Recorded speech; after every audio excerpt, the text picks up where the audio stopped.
सियासत में उथल पुथल काफी तेज। एनसीपी और शिवसेना का मामला चुनाव आयोग और सुप्रीम कोर्ट में लंबित। पार्टी के मालिकाना हक और असली बॉस कौन को लेकर दोनों गुटों में जंग जारी।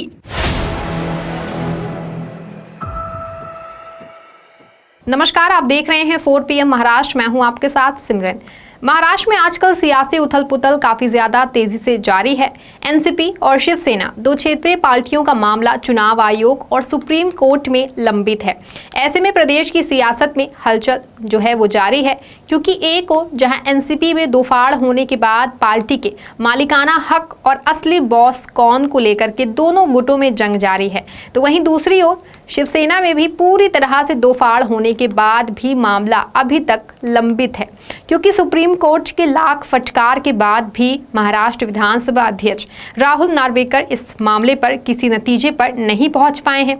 शीर्ष अदालत के कई बार फटकार लगाने के बाद तो विधानसभा स्पीकर ने अभी हाल ही में शिंदे गुट के विधायकों की अयोग्यता मामले में विधानसभा में पहली सुनवाई की थी, लेकिन मामला अभी भी किसी नतीजे पर नहीं पहुंच पाया है।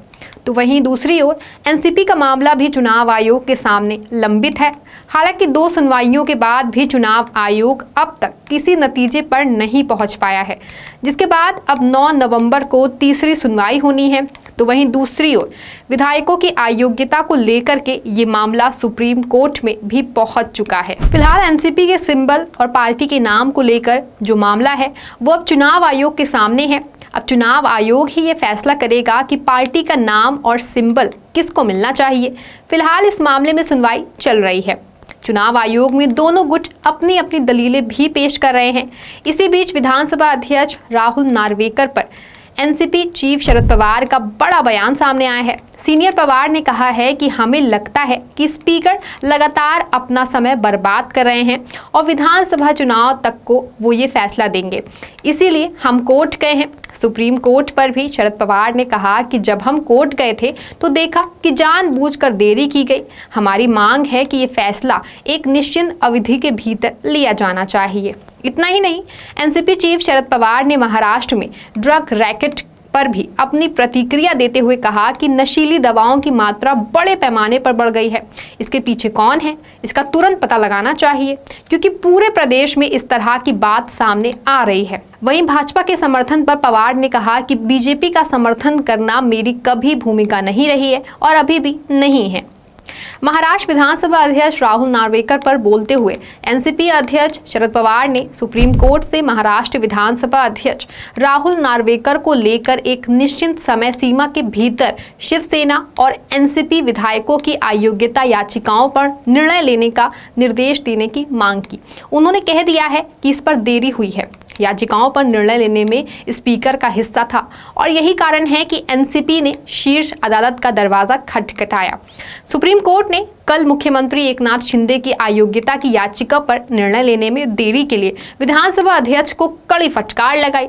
इस दौरान भारत के मुख्य न्यायाधीश DY चंद्रचूड़ की अध्यक्षता वाली पीठ ने कहा कि अयोग्यता याचिकाओं पर निर्णय अगले विधानसभा चुनाव से पहले लेना होगा या पूरी प्रक्रिया निष्कर्ष हो जाएगी। कोर्ट ने कहा कि निर्देश होना चाहिए कि निर्णय एक विशिष्ट समय सीमा में लिया जाना चाहिए और इसमें देरी नहीं की जा सकती है। सुप्रीम कोर्ट की टिप्पणियों के बाद एक सवाल के जवाब में पवार ने कहा कि यही रुख शिवसेना का भी है। उन्होंने कहा कि सुप्रीम कोर्ट की सुनवाई में एनसीपी नेता सुप्रिया सुले और जितेंद्र आव्हाड शामिल हुए। बागी विधायकों की अयोग्यता पर शीर्ष निर्णय चाहते हैं। वहीं अजित पवार के मसले पर एनसीपी के मुखिया शरद पवार ने कहा कि अजित पवार की महाराष्ट्र का मुख्यमंत्री बनने की महत्वाकांक्षाएं सिर्फ एक सपना बनकर रह जाएंगी। शरद पवार ने अपने भतीजे अजित पवार पर कटाक्ष करते हुए कहा कि अजित पवार का सीएम बनना महज एक सपना है, हकीकत में ऐसा कभी हो ही नहीं सकता। जाहिर है कि एनसीपी से अलग होने के बाद अजित पवार वर्तमान में महाराष्ट्र के डिप्टी सीएम के पद पर बने हुए हैं। दरअसल शरद पवार से एनसीपी में विभिन्न राजनीतिक उथल पुथल चल रहे थे।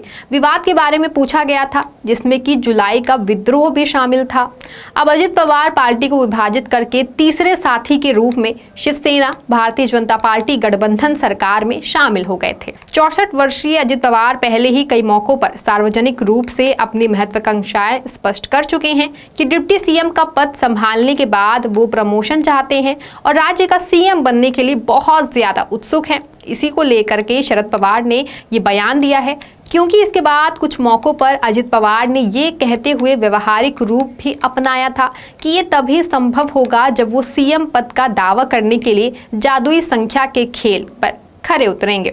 हालांकि शरद पवार का ताज़ा बयान उनके भतीजे की महत्वाकांक्षाओं को उनके कट्टर समर्थकों के लिए एक बड़ा झटका साबित हो सकता है, क्योंकि उनके कट्टर समर्थन भी उन्हें भावी मुख्यमंत्री बनाने की वकालत कर रहे हैं।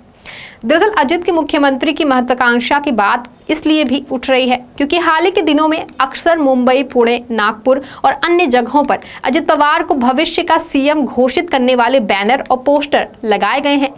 फिलहाल अजित पवार गुट की ओर से अभी तक इस बयान पर कोई भी प्रतिक्रिया सामने आई नहीं है। भले ही एनसीपी के दोनों समूह शरद पवार द्वारा स्थापित 25 साल पुरानी पार्टी पर नियंत्रण के लिए चुनाव आयोग के समक्ष कानूनी लड़ाई में लड़े हुए हैं, वहीं दूसरी तरफ एनसीपी के अलावा शिवसेना का मामला भी सुप्रीम कोर्ट में है, जिस पर भी शीर्ष अदालत ने एक बार फिर महाराष्ट्र विधानसभा स्पीकर को शीघ्र कार्रवाई करने की बात कही थी। बता दें कि शिवसेना मामले में शिंदे और 15 अन्य विधायकों के खिलाफ अयोग्यता याचिकाओं की पहली वास्तविक सुनवाई गुरुवार यानी कि 12 अक्टूबर को विधान भवन में हुई थी। अविभाजित शिवसेना के मुख्य सचेतक के रूप में ठाकरे गुट के सुनील प्रभु ने शिंदे और 15 अन्य के खिलाफ अयोग्यता याचिकाएं दायर की थी।